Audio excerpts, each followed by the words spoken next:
Dalam nama Bapa dan Putra dan Roh Kudus. Amin. Para saudara-saudariku yang terkasih, mari kita berdoa dulu. Allah Bapa yang penuh kasih, kami bersyukur kepadamu karena Engkau telah mewahyukan dirimu dalam Putramu Yesus, bahwa Engkau adalah Bapa dan bersama Putra dan bersama Roh Kudus mau tinggal, mau hadir di dalam diri kami yang lemah dan berdosa ini. Terpujilah namamu kini dan sepanjang segala masa. Amin. Para saudara, hari Minggu tanggal 7 Juni kita merayakan Hari Raya Tritunggal Maha Kudus.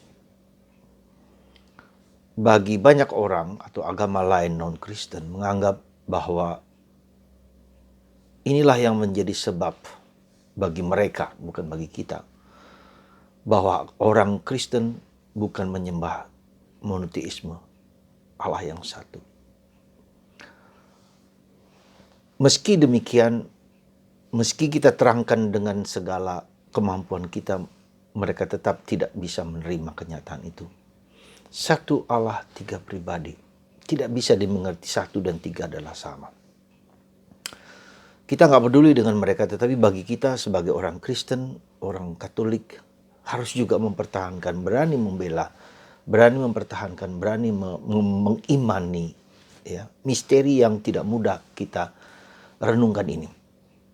Jadi sebagai suatu contoh saja betapa tidak mudahnya ya ketika Agustinus mau menerangkan, melukiskan, menjelaskan tentang Tritunggal Maha Kudus, dia kemudian berjalan di pinggir pantai, kemudian dia melihat seorang anak kecil yang sedang mengambil air dari laut, lalu dimasukkan di suatu lubang yang telah ia gali dengan tangannya, lalu dia terus masukkan ke air yang laut itu, masukkan ke dalam lubang itu, dan seterusnya. Melihat itu si Agustinus mengatakan, bodoh sekali kamu ini, hai anak kecil. Ya, air laut itu begitu luas dan lubang itu begitu kecil, dan lubang itu pun ya tidak akan penuh airnya karena akan meresap ke bawah, itu berupa pasir. Si anak kecil itu menatap Agustinus dan berkata, persis seperti yang kau sedang renungkan dan pikirkan. Allah itu seperti lautan luas, tak terkira, tak terduga. Dan lubang itu adalah pikiranmu yang begitu lemah, begitu berdosa, begitu rapuh. Diisi air pun akan surut, tidak akan penuh. Suatu lukisan yang metafor yang mengatakan bahwa dengan kemampuan daya otak-otak kita, dengan segala apapun juga, kita tidak mampu dan mengerti misteri. Ya, misteri itu rahasia yang tak bisa diungkapkan secara matematis dengan kemampuan otak. Dan itulah yang terjadi dengan orang-orang rasionalis di Eropa yang ateis, yang tidak percaya lagi pada Tuhan. Dengan daya kemampuan mereka, mereka tidak mengerti, maka tinggalkan Tuhan, tinggalkan Allah, tinggalkan gereja. Nggak percaya lagi, untuk apa percaya, dan seterusnya. Nah, kita bisa jelaskan dengan berbagai macam aspek, ya, berbagai macam sudut pandang. Jadi bisa saja kita mengatakan bahwa Allah itu adalah being kedirian kita, ya, kediriannya, being, ya. Tetapi being itu punya peranan yang berbeda, ya. Beingnya Allah, tapi perannya ada tiga pribadi, Bapa, Putra, dan Roh Kudus.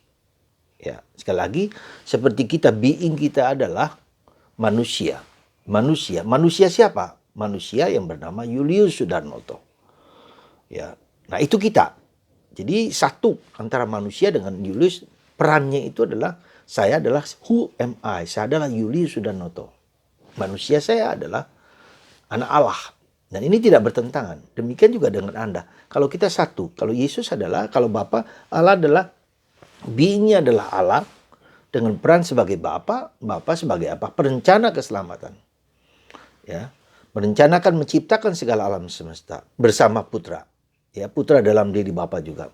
Nah, untuk melaksanakan rencana keselamatan itu tidak hanya penciptaan, tetapi juga penebusan, putranya dikirim ke dunia. Ya, ya. Pelaksana dari rencana itu adalah putranya. Dan putranya membawa pesan-pesan utusan yang dikirim dari Bapa itu dia sampaikan kepada dunia. Bukan hanya dari dirinya sendiri, tapi dia menyampaikan apa yang menjadi pesan Bapa kepada kita. Nah, ketika Yesus kembali diberikanlah Roh Kudus. Roh yang menjadi mengikat hubungan Bapa dan Putra diberikan kepada kita. Tinggal dalam diri kita. Nah, itulah dalam cara kita menjelaskan. Ya, jadi tidak ada pertentangan antara 1 dan 3.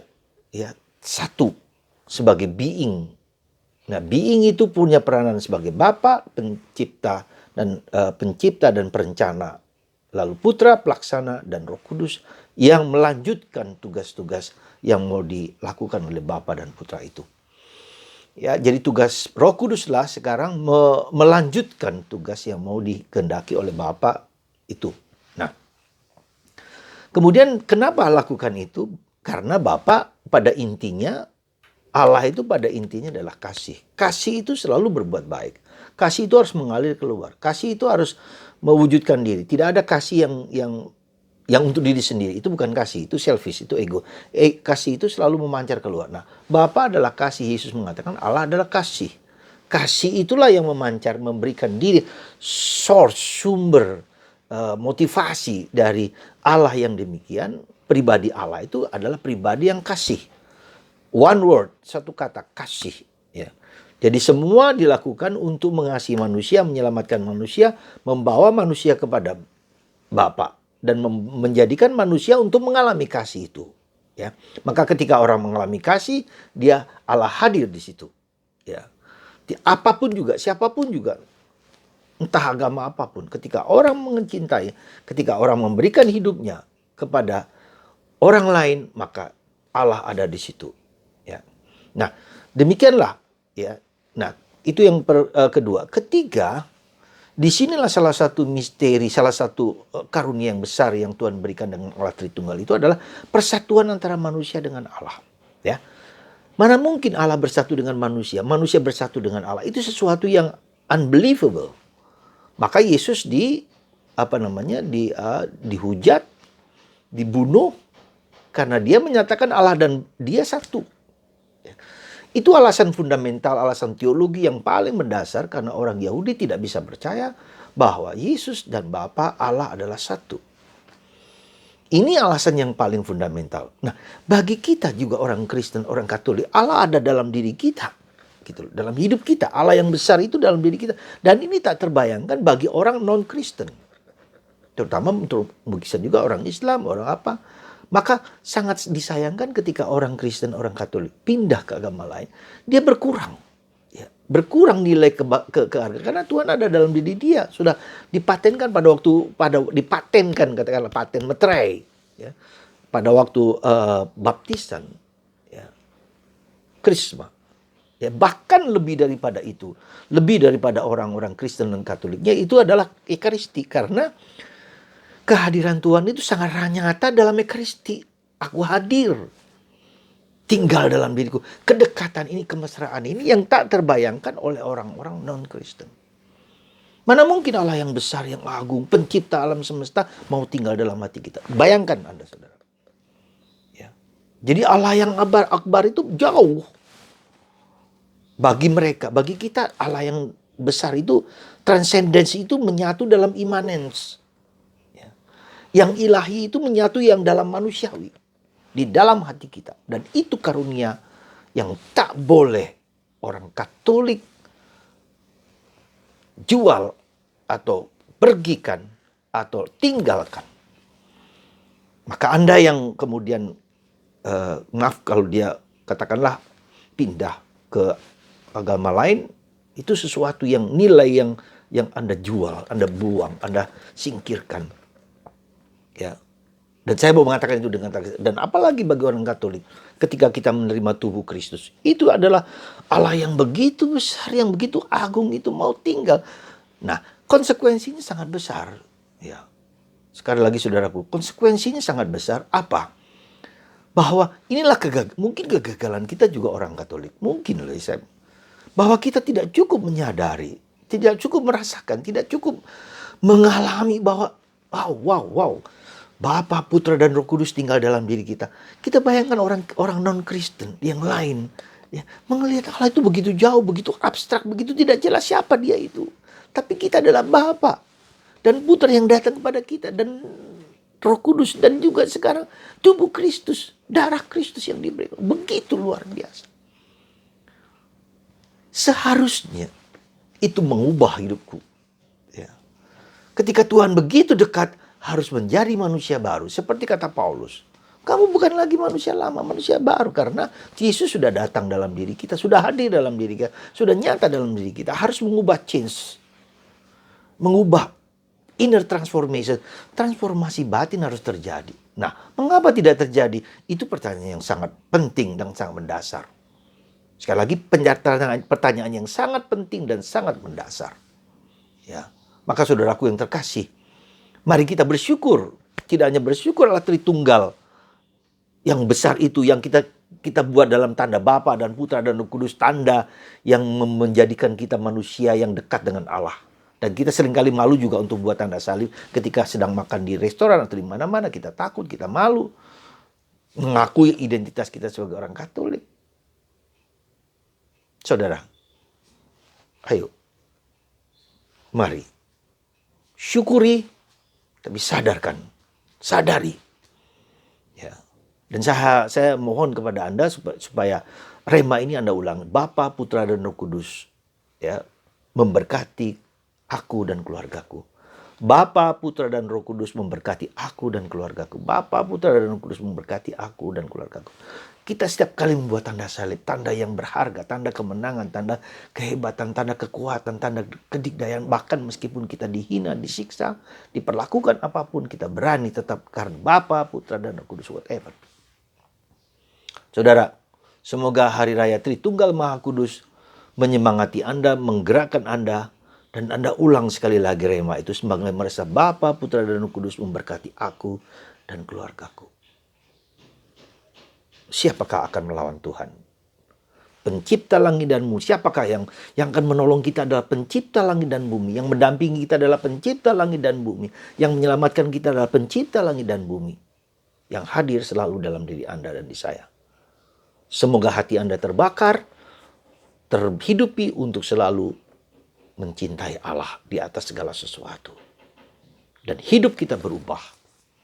Dan bagaimana, kenapa harus berubah? Anda sendiri harus menjawab. Salah contoh adalah cintailah kitab suci. Buka kitab suci. Buka kitab suci. Bukalah kitab suci. Dan mohon Roh Kudus ketika Anda melakukan segala sesuatu. Semoga Anda dihidupi, digerakkan oleh Tritunggal Maha Kudus dalam hidup Anda masing-masing. Dan tanda bahwa, saya mau mengatakan, tanda bahwa hidup kita berubah. Tanda bahwa kita diresapi oleh Roh Kudus. Yaitu kesadaran mendalam akan Tritunggal Maha Kudus. Aku punya Bapa yang membuat hatiku tenang. Aku punya Kristus yang menyelamatkan dan menerima bahkan dosa-dosaku. Aku punya Roh Kudus yang membimbing menuntun aku. Bukan sebetulnya aku punya, tapi Tuhan yang menangkap aku. Dan Tuhan menangkap Anda yang ada mendengarkan ini. Semoga Tuhan menangkap Anda dan mulai sekarang kita semua sadar dan mengikuti Yesus dengan penuh cinta, penuh kasih, kedekatan, kemesraan, dan berani bersaksi. Amin. Bapa, ada Putra dan Roh Kudus, terima kasih Bapa, Engkau selalu hadir dalam diri kami yang lemah dan berdosa ini. Mulai sekarang kami menyadari betapa agung karya-Mu, betapa luar biasa diri-Mu dalam hati kami. Semoga kami terbuka, semakin dibuka, semakin dinyatakan apa yang menjadi kehendak-Mu bagi kami. Berani bersaksi akan Engkau dimanapun kami berada. Terima kasih Tuhan. Dan bagi Anda yang sakit, Anda pun dapat memberikan kesaksian dengan sakit Anda. Jangan takut. Tuhan menyertai Anda. Tuhan mengasihi Anda. Bila disembuhkan, syukur. Bila tidak, persembahkan itu. Jadikan itu saksi bagi orang lain. Terima kasih Bapak. Dan semoga air dan darah Kristus mengalir ke dalam hati kami semua. Bapa, Putra, dan Roh Kudus. Amin.